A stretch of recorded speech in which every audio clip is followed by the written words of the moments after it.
Innal hamdalillah nasta'inuhu wa nastaghfiruh wa na'udzu billahi min syururi anfusina wa sayyiati a'malina may yahdihillahu fala mudhillalah wa may yudlil fala hadiyalah. Asyhadu an la ilaha illallah wahdahu la syarikalah wa asyhadu anna Muhammadan abduhu wa rasuluh la nabiyya ba'dah. Amma ba'd.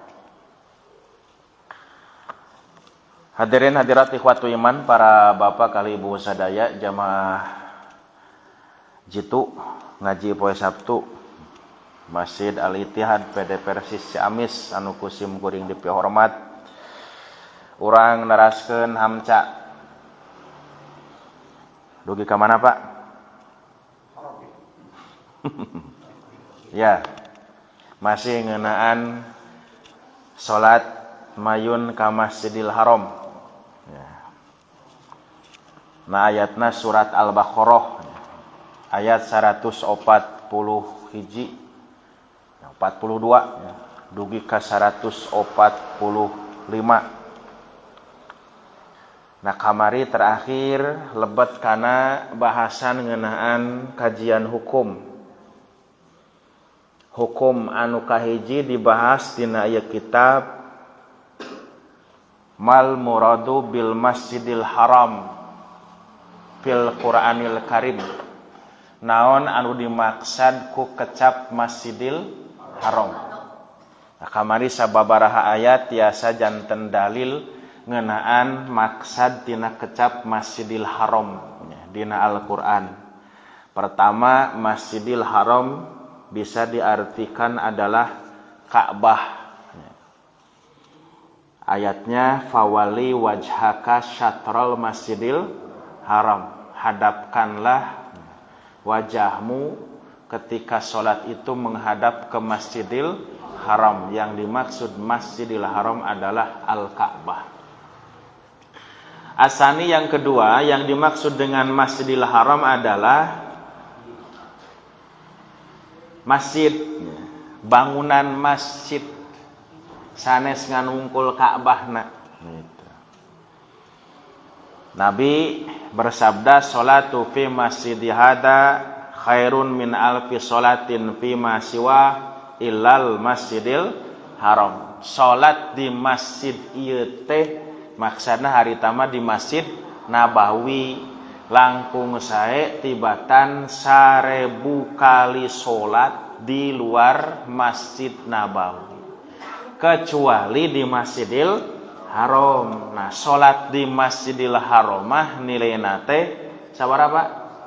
100.000 nya. Langkung saya tibatan 100.000 kali salat di masjid anu sanes. Tamaksad salat di Masjidil Haram teh sanes dina Ka'bah. Nah, lamun ayeuna mah sudah definitif maksad Masjidil Haram teh bangunan yang ada mengelilingi bangunan Ka'bah. Anu katilu maksad Masjidil Haram teh nyaeta Mekah Al-Mukarramah, kota Mekah. Nah, ini berdasar firman Allah surat Al-Isra, subhanalladzi asra bi'abdihi lailam minal Masjidil Haram ilal Masjidil Aqsa. Maksad ti Masjidil Haram ka Masjidil Aqsa teh ti Mekah ka Palestina. Nah, teras anu kaopat kamari nu dimaksad Masjidil Haram teh tanah haram sadayana sanes nganungkul Masjidil Haram sanes nganungkul Mekah tapi tanah haram gitu. Nah, mana tanah haram teh? Nah, pemerintah Arab Saudi parantos nangtoskeun batas-batas tanah haram anu mana eta memang berdasarnya cariosan Nabi Muhammad sallallahu alaihi wasallam. Anu memang tanah haram teh haram, disebut haram teh. Salah satu pengertian haram teh haram asup ka tanah eta jalmi-jalmi salian ti luar salian ti umat Islam. Jadi orang-orang non muslim itu tidak boleh memasuki tanah haram. Makanya di sekitar kota Mekah itu nyapa aya jalur-jalur yang tidak boleh non muslim. Jadi lamun eta 4 pengertian Masjidil Haram teh. Hiji Ka'bah, anu kadua masjid nya, anu katilu kota Mekah, anu kaopat tanah haram. Terus ya, hukum yang kedua al-hukmu tsani. Ya, bahasan yang kedua. Hal yajibu istiqbalu ainil ka'bati am yakfi istiqbalu jihatiha. Nah, apakah ketika sholat kita itu wajib menghadap ke Ka'bahnya sendiri atau cukup ke arahnya? Jadi pami urang sholat tepat kudu persis gitunya.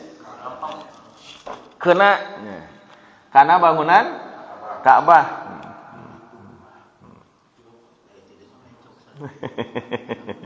Ya.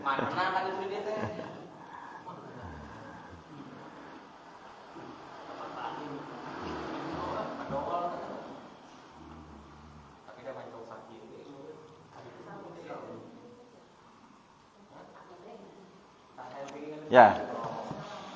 Jadi apakah kita sholat itu mesti persis menghadap ke Ka'bah atau cukup ke arahnya saja? Jadi bangunan Ka'bah anu seberapa meter Pak Ka'bah teh? Kurang lebih 13 kali 11 lah. 12, ya, 80 gitu ya. 11,50 sekian.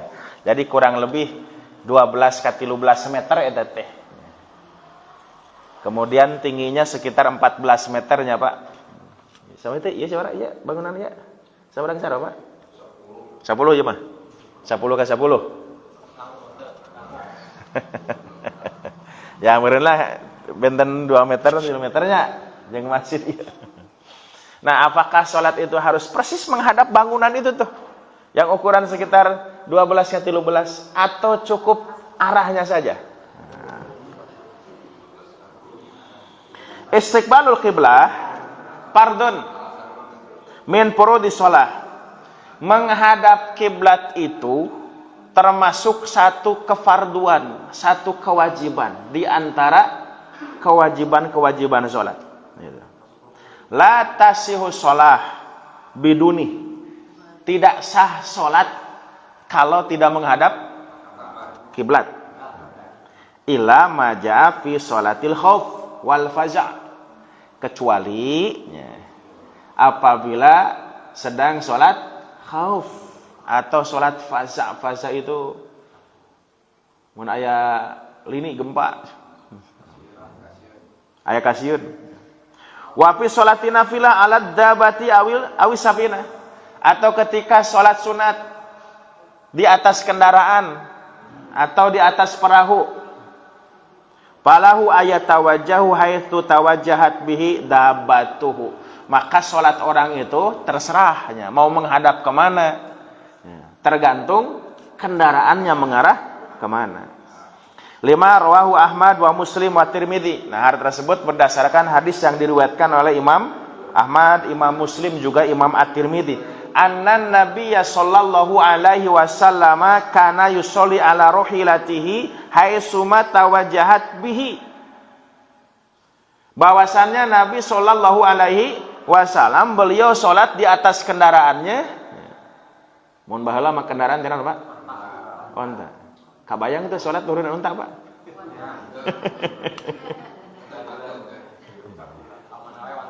Iya.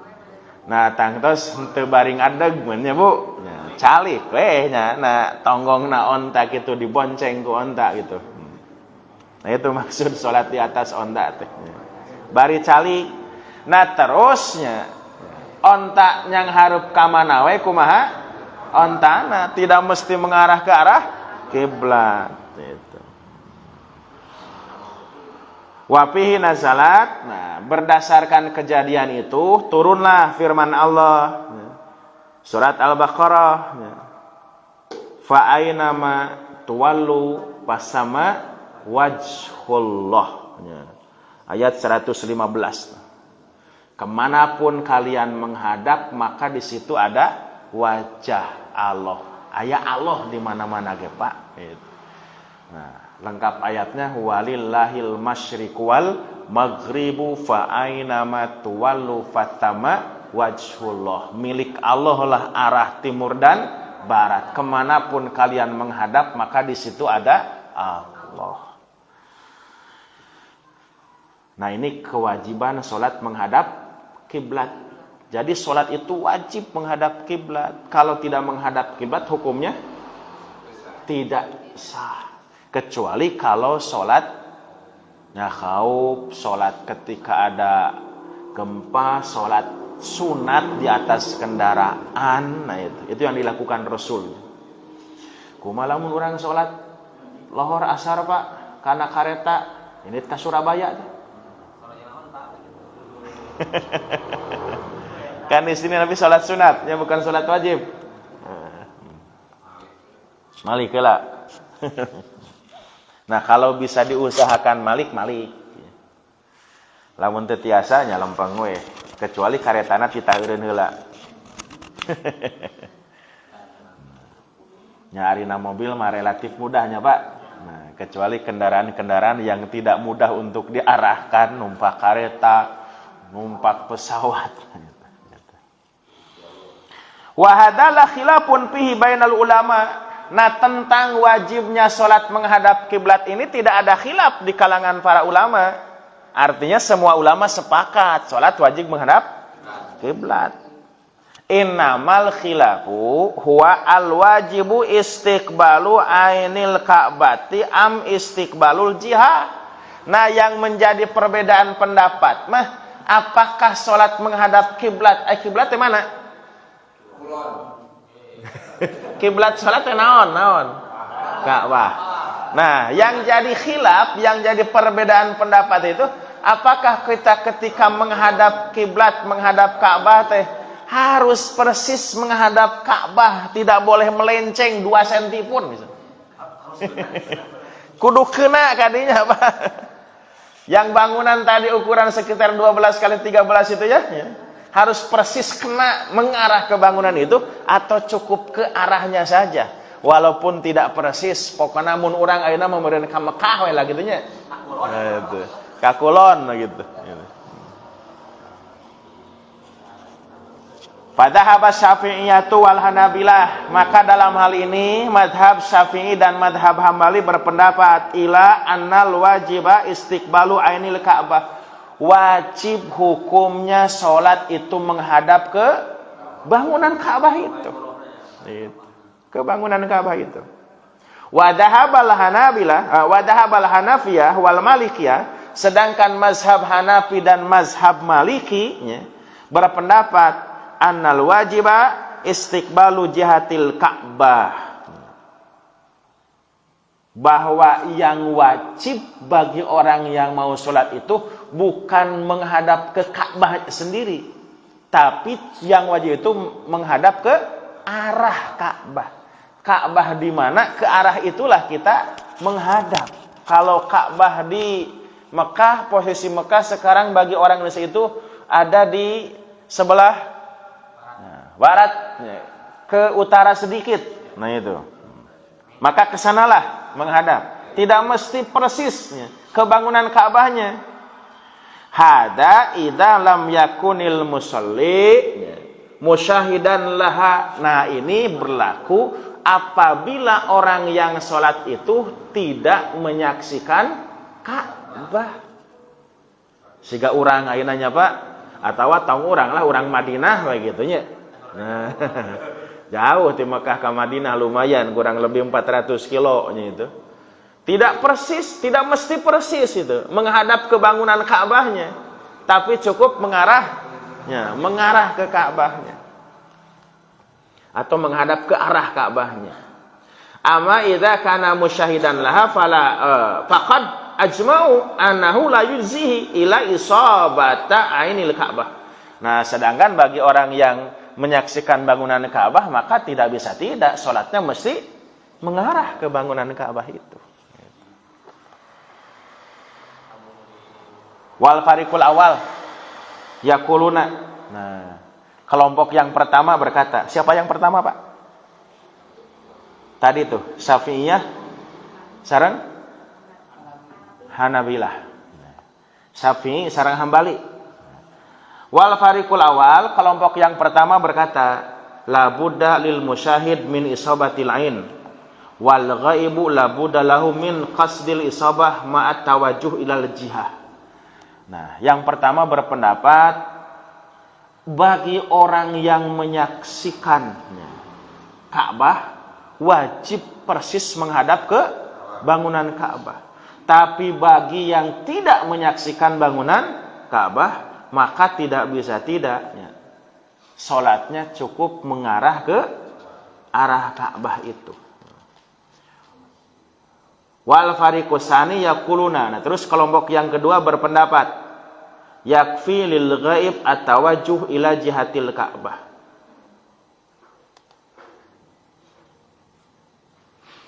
Cukup bagi orang yang tidaknya ada di sekitar Ka'bah salat menghadap ke arah Ka'bah. Nah, dua kelompok itu Pak dalilnya apa? Sebetulnya dalilnya samanya Pak. Mun Quran tadi fawali wajhaka syatral masjidil haram. Maka hadapkanlah wajahmu ketika sholat itu menghadap masjidil haram. Nah, cuma bedanya kalau Syafi'iyah dan Hambali Hanabilah berpendapat syatrol itu mengarah persis Pak. Mengarah persis ke bangunan Ka'bah itu. Teu menang mancing, teu menang melenceng, teu menang keluar dari arah itu. Nah, sementara Malikiyah dan Hanafiyah mah yang dimaksud dengan syatrun itu adalah bukan mesti mengarah persis ke bangunannya, pokoknya mah ke arah saja.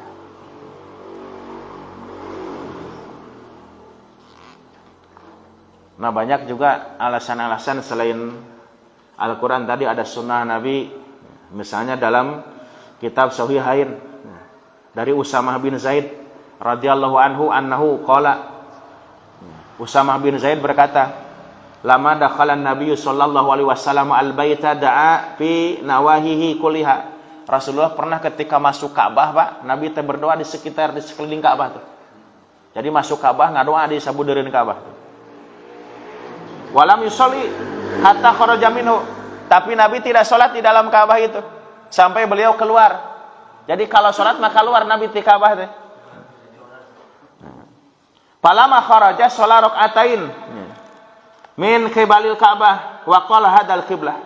Nah, ketika beliau keluar sholatnya ke arah yang sedikit menjauhi Ka'bah. Kata Nabi, atau di luar Ka'bah lah, ada jarak antara beliau dengan Ka'bah. Nah, ketika selesai sholat kata Nabi, tah iya kiblat teh. Ini kiblat itu. Nah, jadi kata Syafi'iyah dan Hanabilah, wajibnya sholat menghadap kiblat memang persis menghadap ke Ka'bah. Karena Nabi sendiri ketika masuk Ka'bah tidak sholat di dalam Ka'bah. Karena anggapannya kalau sholat di dalam Ka'bah berarti sholat tidak menghadap Ka'bah. Menghadap Ka'bah kudu keluar heula. Lalu menghadap ke Ka'bah, itu disebut dengan satral masjidil haram. Katanya Syafi'iyah dan Hanabilah.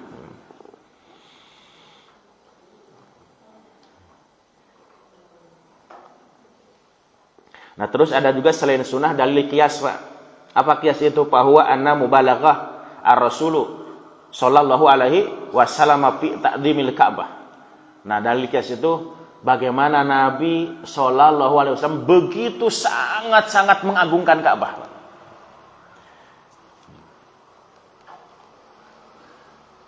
Amrun baligun mubaligun at-tawatur was-salatu min adami sya'iriddin. Nah, jadi Rasul menganggap bahwa urusan mengagungkan Ka'bah itu berdasarkan hadis mutawatir, dan salat menghadap ke Ka'bah itu min a'dami sya'iriddin, di antara syiar agama yang paling agung.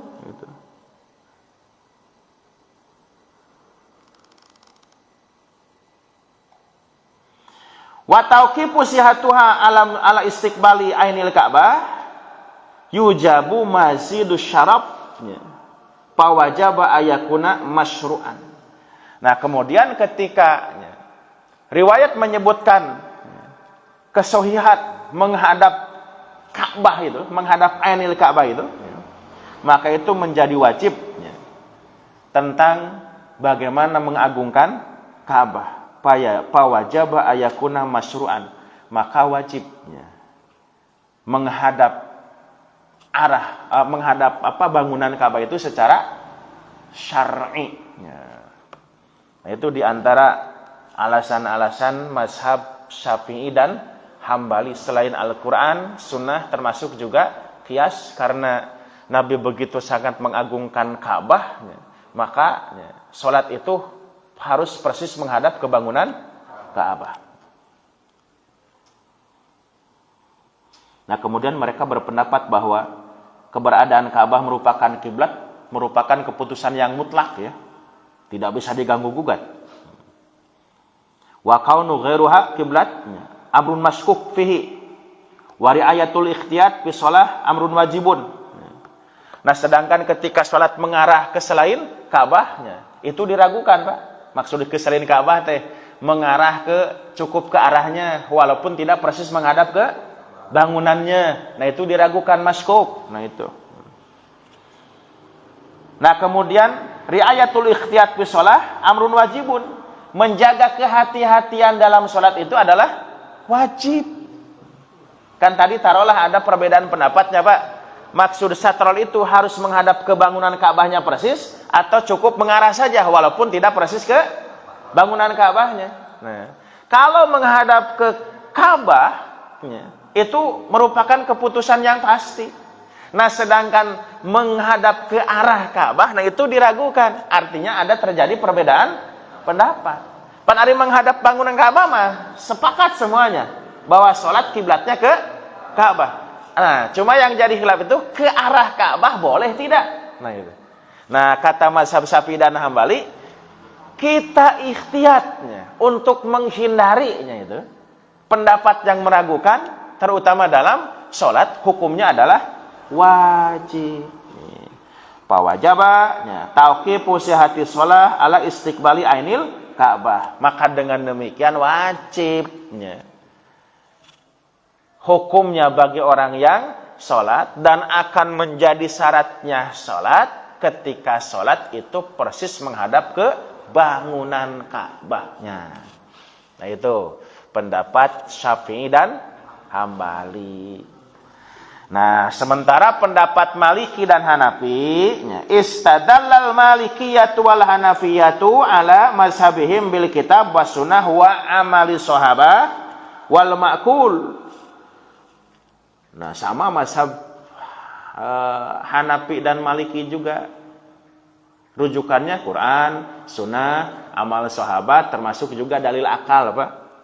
Qurannya apa? Sama nu tadi. Fawali wajhaka syatrul masjidil haram. Cuma bedanya makna syatra di situ bukan mengarah persis ke bangunan, tapi ke arahnya saja sudah cukup dianggap menghadap ke kiblat, menghadap ke Ka'bah.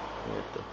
Nah, sedangkan berdasarkan sunnahnya, maka ada sabda Nabi, ma bainal masyriqi wal maghribi kiblatun. Apa saja yang ada di antara timur dan barat adalah kiblat. Gitu. Kemudian ada hadis yang lain. Riwayat Imam Al-Baihaqi yang diterima dari sahabat Abdullah bin Abbas. Nah, bisa juga dikutip, riwayat ini dikutip oleh Imam As-Suyuti dalam kitab Tafsir Ad-Durrul Mansur, kemudian juga dalam kitab Tafsir Al-Qurtubi ada. Ketika menafsirkan ayat ini. Kata Nabi begini, kiblatu al-baitu kiblatun li ahlil masjid. Al-baitu, baitullah, maksudnya naon, Pak? Ka'bah teh, bangunan Ka'bah itu. Kiblatun li ahlil masjid adalah kiblat bagi orang-orang yang ada di dalam masjid. Jadi anu aya di Masjidil Haram kiblatna teh Ka'bah persis. Bangunan anu hideung eta apa? Teu meunang melenceng eta. Wal masjidu kiblatun li ahlil haram. Nah, sedangkan Masjidil Haram secara keseluruhan bukan cuma Ka'bahnya saja, tapi seluruh bangunan Masjidil Haram itu menjadi kiblat bagi ahli haram. Artinya orang-orang yang ada di tanah haram, di tanah suci itu. Wal haramu kiblatun li ahlil ardi fi masyarikiha wa magharibiha min ummati. Sedangkan tanah haram Mekah gitu merupakan kiblat bagi penduduk muka bumi. Apakah orang barat ataupun orang timur, orang selatan atau orang utara. Nah itu. Nah jadi bagi orang yang ada di masjid kiblatnya adalah Ka'bah. Bagi orang Mekah kiblatnya adalah bangunan Masjidil Haram. Bagi orang yang di luar Saudi Arab Saudi, di luar tanah haram, dimanapun mereka berada, maka kiblatnya adalah kota Mekah. Gitu.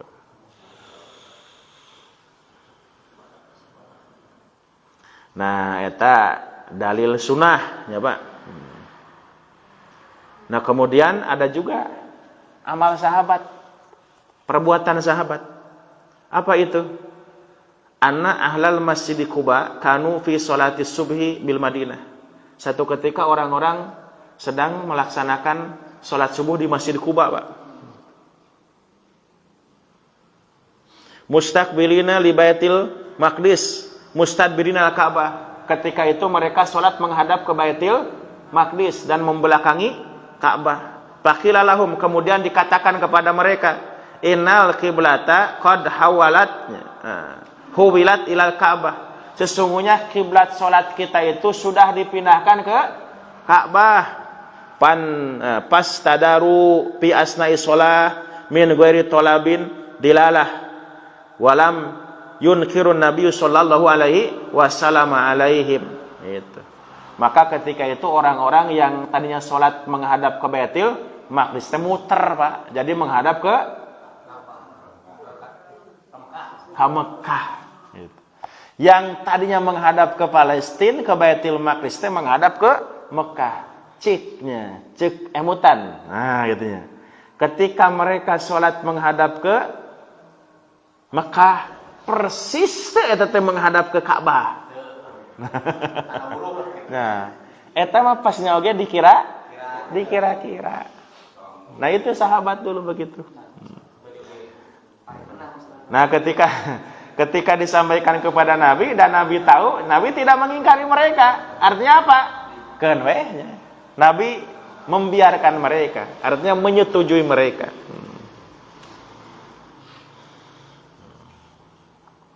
Nah, terus yang keempat ada dalil akli. Dalil akli kumaha?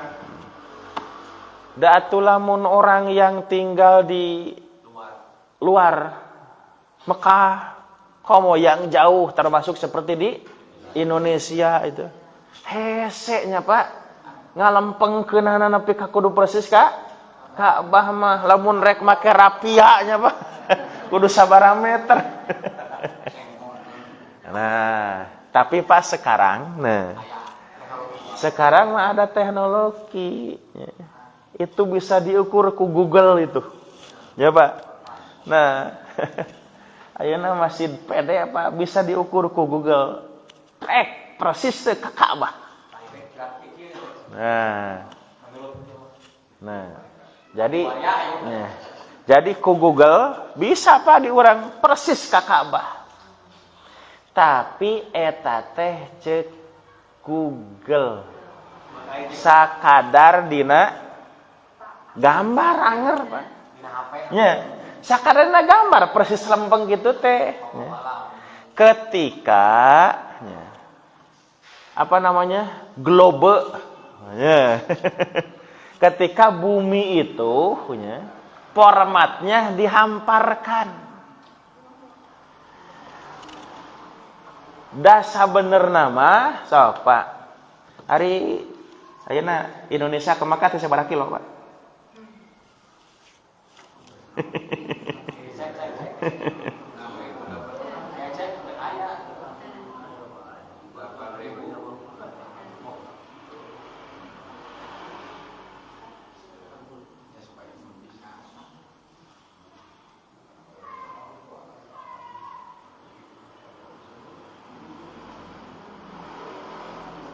Ya, Indonesia Arab Saudi itu Pak jaraknya sampai hampir 8.000 kilo. Jadi 7.900 2 kilometer Ducati mana ngitung namitin. Nah, jadi kurang lebih 8.000 kilo kurang lebih ya. Cih Pak, dengan jarak bumi ya. Dengan jarak tempat tinggal Indonesia sampai ke Arab Saudi, kira-kira posisinya kalaupun mengarah banyak, mengarah tuh, persis lempeng nama itu teh. Tapi pasti teh bakal kena karena bangunan anu tingginya 14 meter itu. Nah, moal pas lagi ngapung kalau Nah, itu akal mengatakan moal mungkin. Nah, itu. Jadi moal mungkin orang yang tinggal jauh dari Arab Saudi dengan jarak ribuan kilometer untuk bisa mengarahkan posisi sholatnya persis menghadap ke arah bangunan Ka'bah itu. Kalaupun kiri kanan sudah lempengnya Pak kadinya dipastikan luhurna moal persis pasti kaliwatan eta teh di luhureun Ka'bah Pak.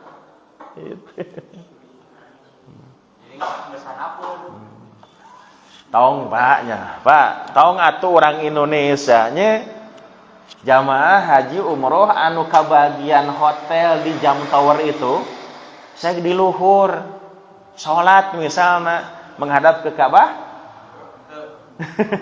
Menghadap nama ke Ka'bah tapi mal persis nuju kadinya dari luhur Pak itu teh ngaliwatan tah kitu Pak. Nah, itu akal. Itu akal. Jadi mual mungkin bagi orang yang tidak sejajar gitu nya. Tidak sejajar dengan Ka'bah, ketinggiannya sejajar dengan Ka'bah, salat bisa persis menghadap ke bangunan Ka'bah itu. Jadi tong orang Indonesia jauh-jauh eta orang Mekah gitu anu cicing di Jam Tower di luhur salatna moal persis nojo kadinya. Nah, pasti bakal ngaliwatan ka luhur. Nah, itu. Nah, makanya dalam kitab Ru'ayul Bayan ini Ali As-Sabuni berpendapat pendapat Hanafiyah dan Malikiyah itu dipandang yang paling rajih, paling kuat. Jadi kita sholat itu yang wajib itu bagi orang yang tidak berada dan tidak menyaksikan bangunan Ka'bah mah tidak mesti menghadap ke bangunan Ka'bah. Yang wajib menghadap ke bangunan Ka'bah persis mah orang yang memang menyaksikan melihat bangunan Ka'bah itu. Nah, jadi orang Indonesia teu kudu persis yang mengarah ke bangunan ukuran 13 kali 12 meter itu.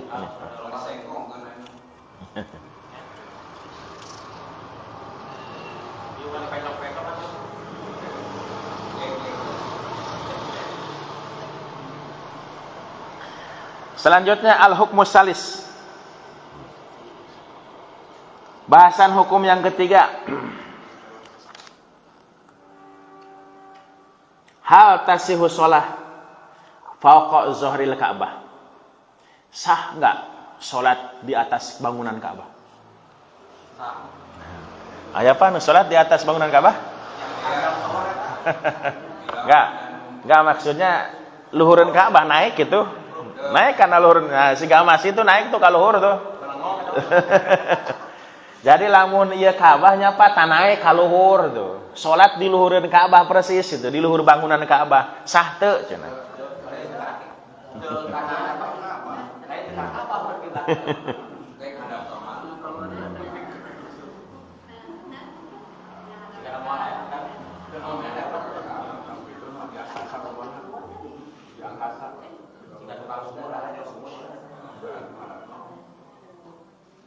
Nah, ada pertanyaan begini Pak. Hal al-qiblatu ainul Ka'bah am jihatuha? Yang dimaksud dengan kiblat itu adalah bangunan Ka'bahnya atau arahnya saja?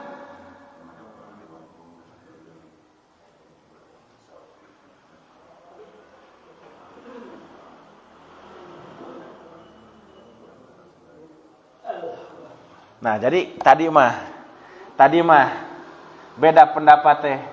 Apakah yang dimaksud kiblat salat teh Ka'bahnya atau arahnya? Sah teu salat?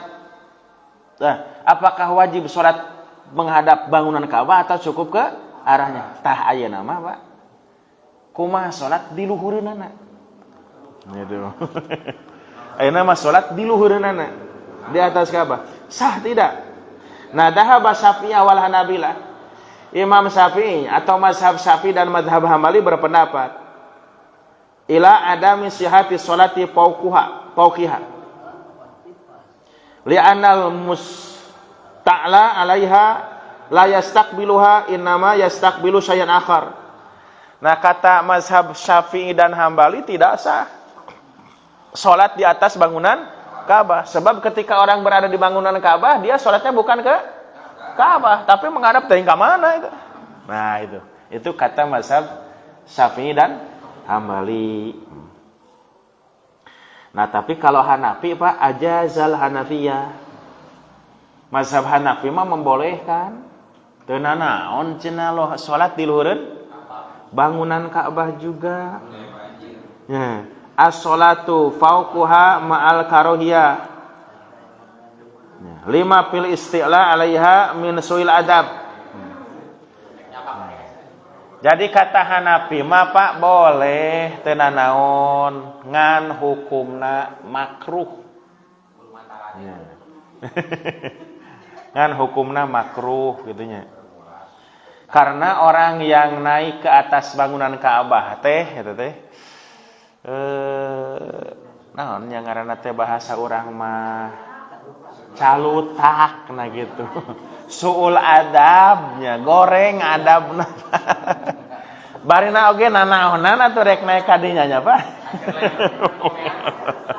Ari rek komean nu bocor mah gitu. Nah, ieu mah berandai-andai nya, Pak, hukumnya. Andai kan ada. Siga nu naros. Lamun anu naik ka bulan salatna kumaha?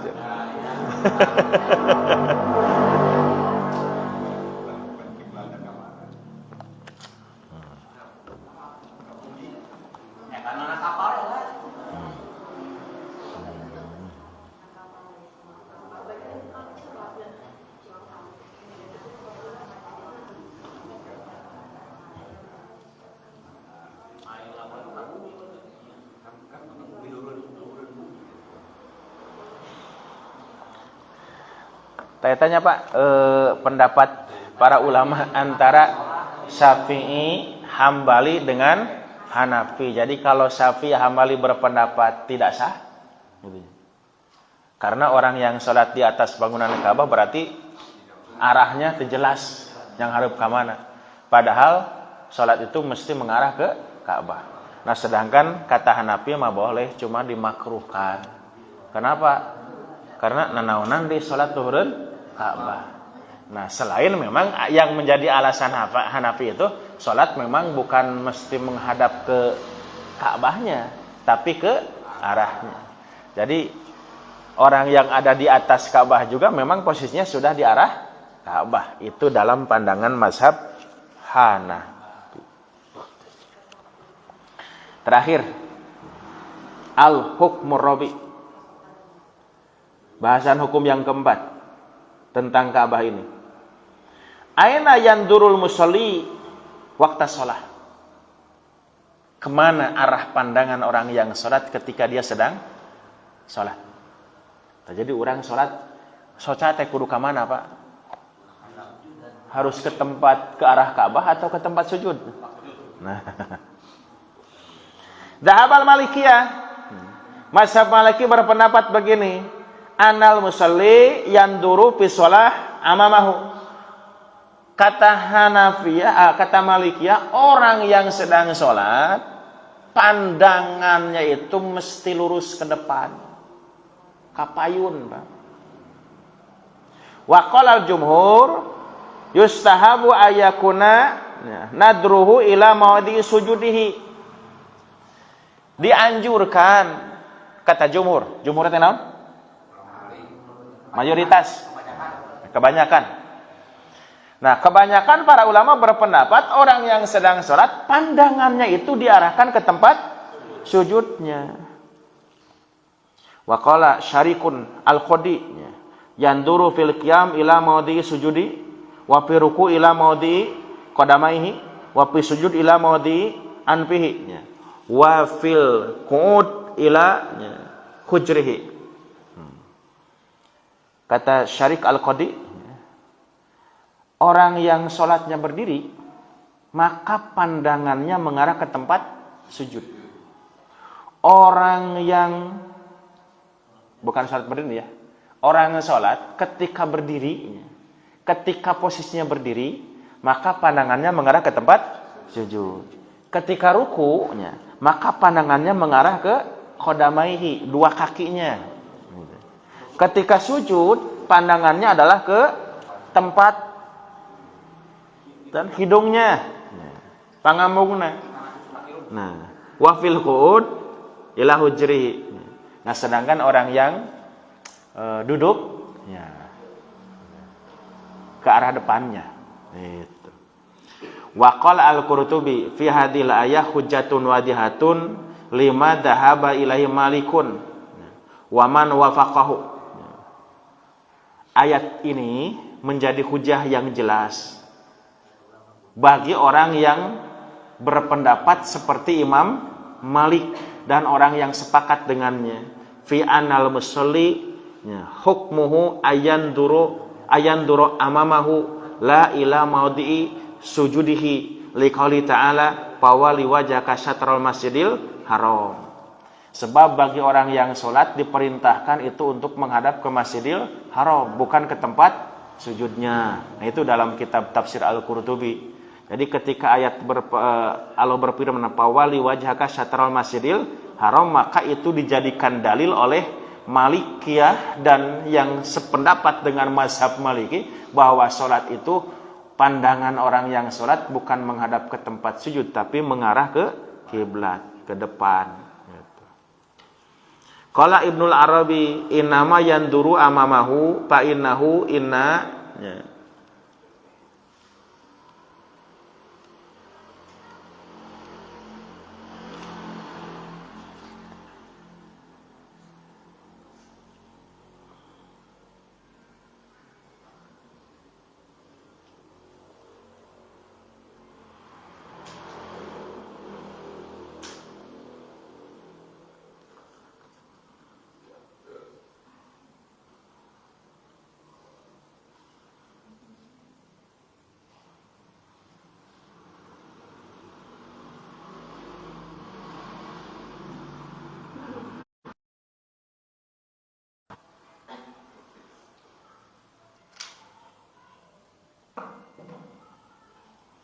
Nah, kata Ibn al-Arabi juga sama ya. Innama yanduru amamahu. Bahwa bagi orang yang sedang sholat, arah pandangannya itu ke depan, bukan ke tempat sujud. Apalagi anu heseunnya itu. Anu heseun. Itu kata Ibn al-Arabi. Nah, tapi dari aneka macam pendapat para ulama itu dalam kitab tafsir ini ditarjih. Mana pendapat yang paling kuat? Kata As-Sabuni, wasohih madhaba ilahil jumhur. Yang sohih adalah pendapatnya jumhur. Kebanyakan. Mayoritas ulama. Nu mana jumhur teh? Ya, menghadap ke tempat sujud itu. Kenapa? Fa innal musalliya idza nadara ila makani sujud la yakhruju an kaunihi mutawajjihan ila Ka'bah. Karena orang yang sholat dengan mengarahkan pandangannya ke tempat sujud, itu tidak berarti dia sholat tidak menghadap Ka'bah. Kan kalau menurut tadi Maliki ya, kemudian Maliki ya, kenapa bagi orang yang sholat harus menghadap Ka'bah, mengarahkan pandangan ke Ka'bah? Nah, mengarahkan pandangan ke Ka'bah itu adalah maksud dari ayat pawali wajhaka satrul masjidil haram. Ari tungkul kieu mah bukan menghadap Ka'bah cenah, Pak. Siga orangnya Berarti lamun tungkul kieu mah menghadap ke tempat sujud, bukan menghadap ke Ka'bah. Itu kata Maliki. Tapi kata jumhur mah, orang yang sholat menghadapkan pandangannya atau mengarahkan pandangannya ke tempat sujud, itu juga termasuk menghadap Ka'bah. Jadi orang yang sholat pandangannya ke tempat sujud bukan berarti tidak menghadap Ka'bah. Sama itu juga menghadap Ka'bah. Wa innamanya istahabu dalika hatta la yutasyaghalu fi shalah bi ghairiha wal yakuna akhshaul liqalbihi. Nah, kalau ada tuntunan salat mengarahkan pandangan matanya ke arah tempat sujudnya, untuk apa eta teh? Supaya hatinya lebih khusyuk dan tidak disibukkan dengan hal-hal yang lain di luar salat. Nya meureun lamun bari kieu mah nya Pak bisa jadi soca teh buralang-buralang ka kanan, ka kiri, ka luhur. Lamun di dieu nya Pak, lamun di dieu soca teh kapayun, bisa jadi ningali jam itu gitu ya. Nah, itu kata jumhur seperti itu ya. Jadi kenapa bagi orang yang sholat dianjurkan pandangan matanya mengarah ke tempat sujud, itu adalah untuk meminimalisir pandangan orang itu terganggu dan disibukkan oleh hal-hal di luar sholat. Ari kana tempat sujud mah lebih fokus, tak itu maksudna mah Pak.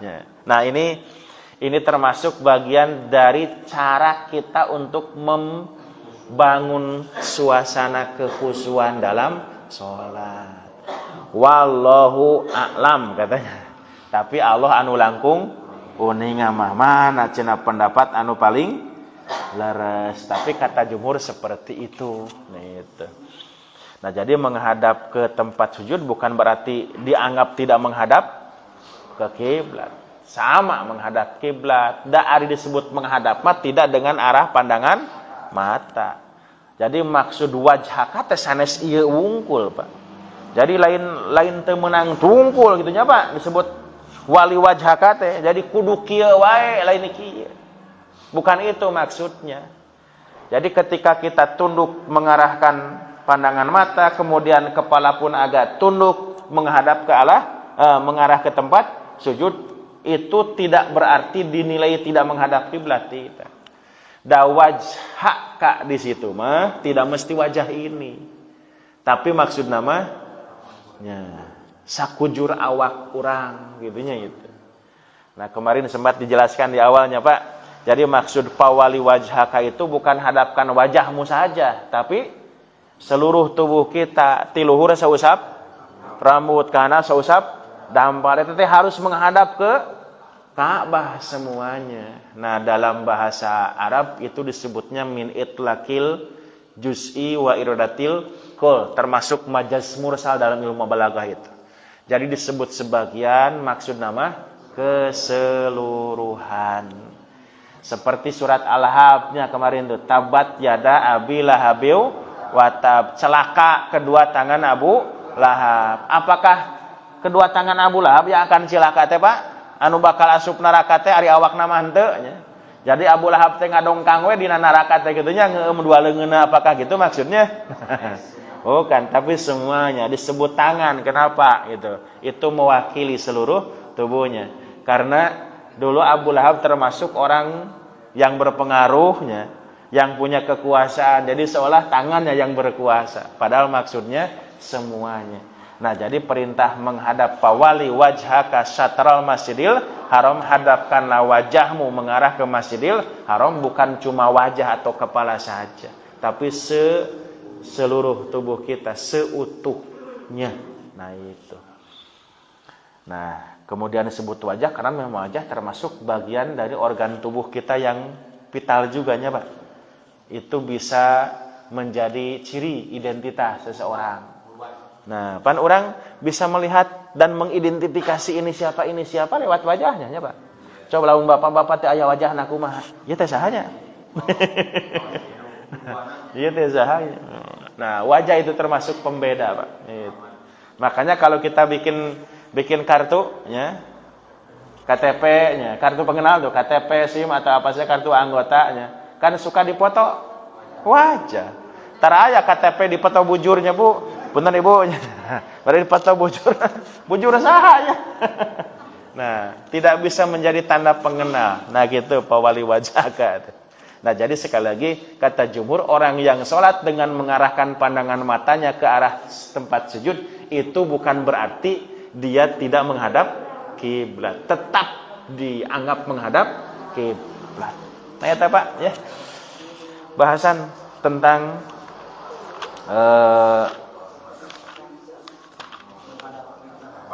at-tawajuh ilal Ka'bah fi shalah, mengarahkan pandangan ke Ka'bah di waktu salat ya.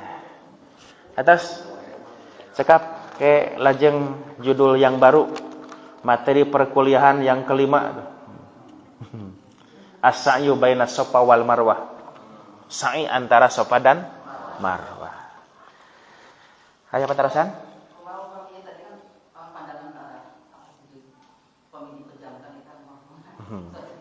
Ya. Memejamkan mata ketika sholat bukan teu diparentahkeun, tapi dicarek oge henteu gitu. Jadi memang ari tiasa beunta mah beunta we gitu. Tapi lamun upami bade peureum upami bade peureum nya teu nanaon sih. Ya kan nanaon. Nah, tapi kalau saya mah cenah merasa lebih khusyuk ketika mata dipejamkan, boleh. Kalau memang itu dipandang cara untuk lebih meningkatkan kekhusyuan itunya. Gitu.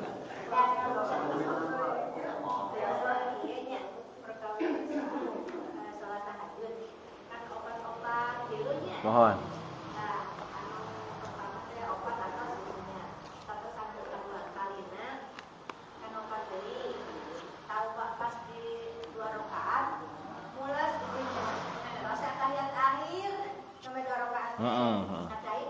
Mohon. 2 rakaat we, da atos sekap eta oge. Mohon. Teu sawios.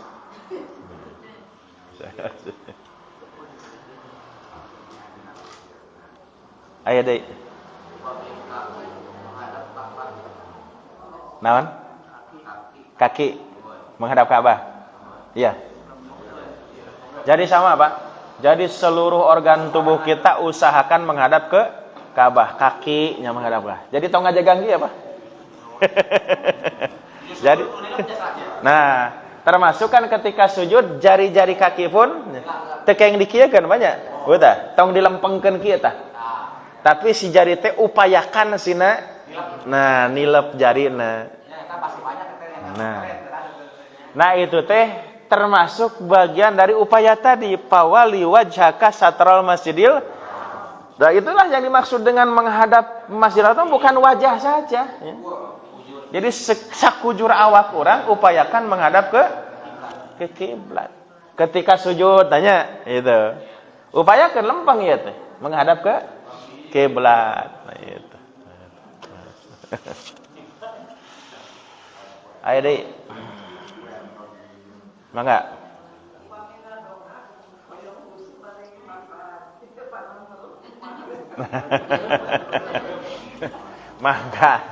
Mangga teu aya wagelannya ngadoa orang memejamkan mata. Samilah tadi alasanana mah dalil akli lah itu nya.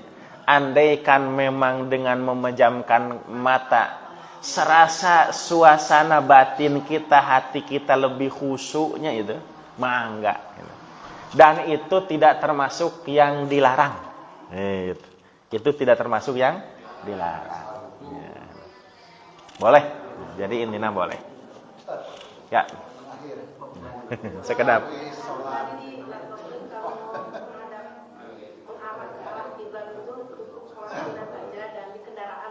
Ya.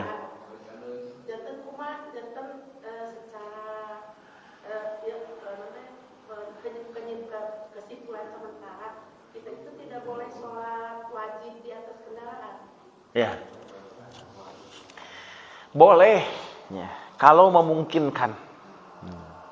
Tadi misalnya di awal takbiratul ihram kita mungkin bisa mengarahkan ya, badan kita ke Ka'bah, ke arah kiblat, maaf ya. Kemudian setelah itu kendaraan mau mengarah kemana? Silahkan. Tapi upayakan ketika di awal itu arahkan ke kiblat. Tapi andaikan tidak bisa, ya. Andaikan tidak bisa, mangga eta mah sabisa bisa. Mohon makanya upayakan di awal saja. Ari salajeng nama selangkung kendaraan mengarah kemana? Mohon. Boleh. Semohon. Mohon. Ya. Jadi kadang ka kidul, kadang ka kaler gitu karena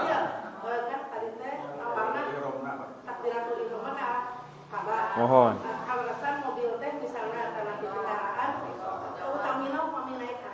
Mohon. Iya.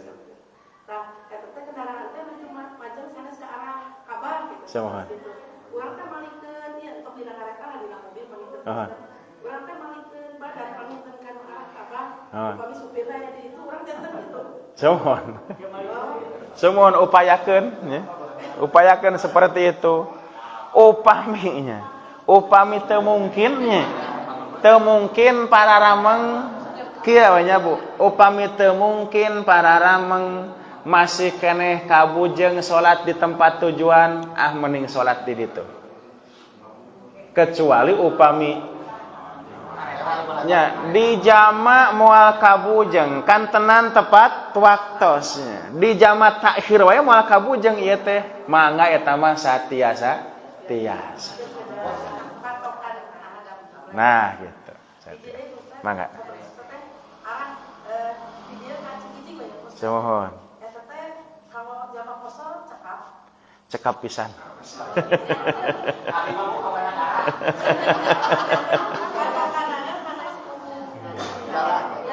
Ya.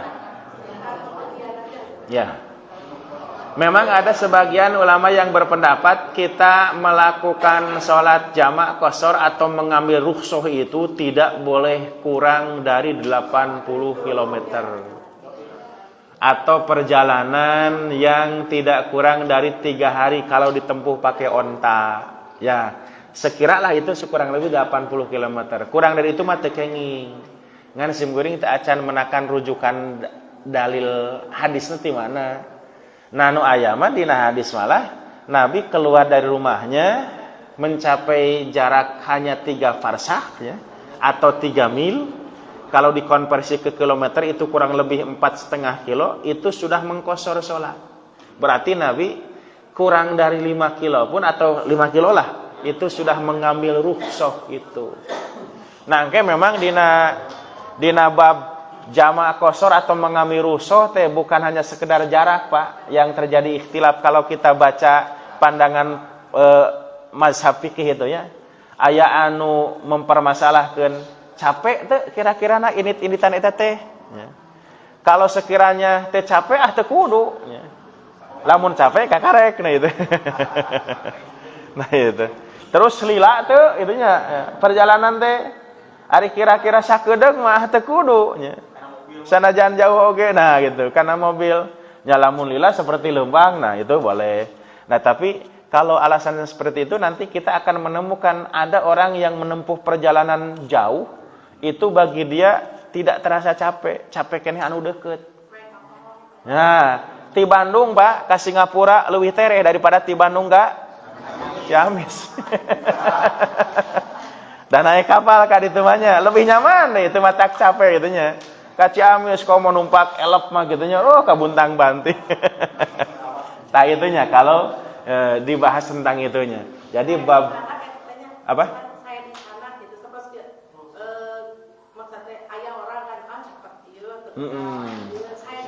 Iya. Iya, dalam bab rusuh Nabi mengatakan innallaha yuhibbu an tu'rukhasahu kama yuhibbu non bahasana bilih lepat. Allah teh resep ka jalmi anu nyanak rusuh. Seperti resep ka jalmi anu ngalaksanakeun kewajiban-kewajibanana.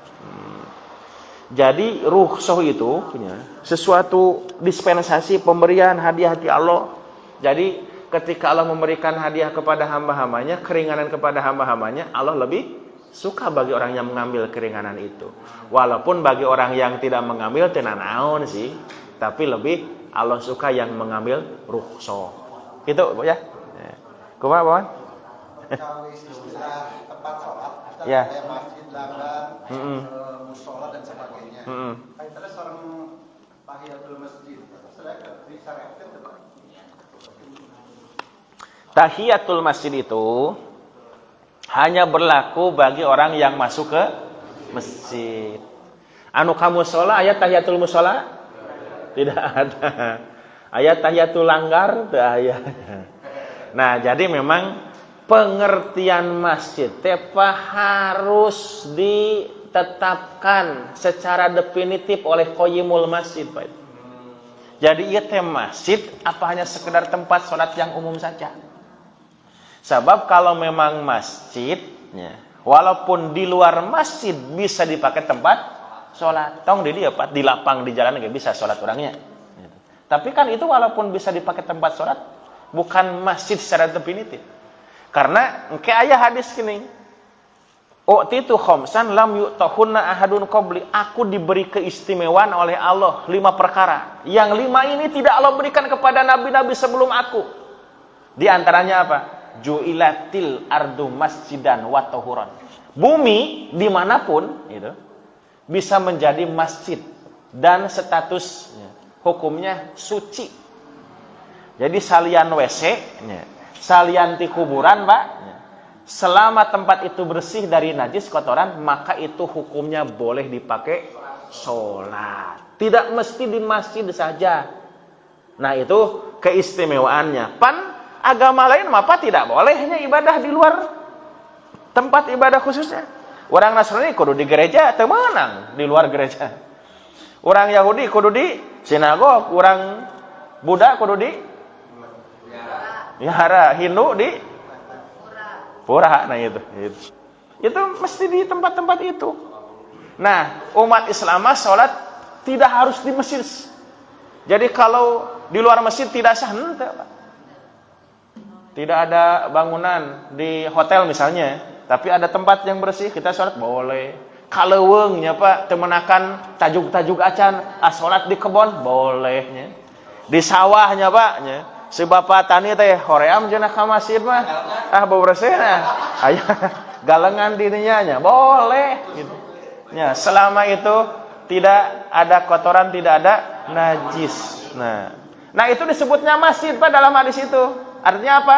Secara bahasa sebagai tempat sujud, sebagai tempat sholat. Tapi pengertian masjid yang definitif siga kieu tah itu perlu ditetapkan oleh qayyim, oleh pengurus, kudu pugu gitu. Terus batasan-batasanan nepi ka mana masjid teh. Karena nanti ada aturannya. Nya jeung masjid mah tadi ada tahiyatul masjid. Terus ada naon? Larangan wanita yang sedang atau orang yang sedang junub, bukan cuma wanitanya, Pak. Kita juga sedang junub misalnya tidak boleh ya. Di masjid ya. Di dalam masjid. Terus istri juga yang sedang haidnya karena sedang junub atau nifas tidak boleh di masjid kecuali ngaliwat tunggulnya itu. Kemudian ada larangan juga teu meunang nagih hutangnya, Pak. Nah, mata kalau aing nagih hutang lompat we ka masjid, aman. Terus lamun aya nu maksa nagih hutang di masjid, Pak, bayar setengahna eta. Nah gitu. Tak itu aturan-aturan. Teu meunang ngabala pan di masjid nya dosa ngabala di masjid teh, Pak. Al busaku fil masjid khati'atun wa kafaratu hadapnuha cenah. Itu dulu Nabi mengatakan al busuk itu nyiduh, Pak. Nyiduh di masjid eta teh khati'ah kesalahan, dosa eta teh. Emang aya nu nyiduh di masjid, Pak? Nah, baheula mah aya da pasirnya. Nah, kata Nabi nyiduh di masjid teh eta teh dosa kesalahan. Lamun hayang nutup kasalahan eta kubur cenah gitu. Nah, mun ayeuna mah di masjidnya kotor buang.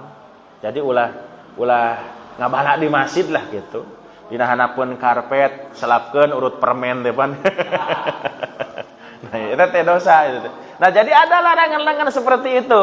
Nanti yang tidak boleh berlaku di masjid, di luar masjid mah boleh. Tak itu harus adanya ya, pengertian masjid secara definitif yang ditetapkan oleh qayyim teh seperti itu ya. Nah itu. Jadi mana masjid, mana mushola diurang, mana langgar, mana tajuk, nah itu beda pengertiannya. Nanti ada hal-hal yang tidak boleh diperlakukan di masjid ya. Tapi di luar masjid mah diperbolehkan. Termasuk tadi tahiyatul masjid kudu di masjid. Lamun salat Id di ditu, Pak, enggak ada tahiyatul masjidnya. Ya. Atau bagi orang yang Jumatan, Pak, terus kebagian di ditunya teu kudu tahiyatul masjid. Nah, gitu ya. Tentang definisi masjid. Cukupnya 5:30. Insyaallah kita sambung kesempatan yang akan datang. Rabbana la tuzigh qulubana ba'da idh hadaitana wa hab lana min ladunka rahmatan innaka antal wahhab. Aqulu qauli hadza wa astaghfirullaha li wa lakum. Wassalamu alaikum warahmatullahi wabarakatuh.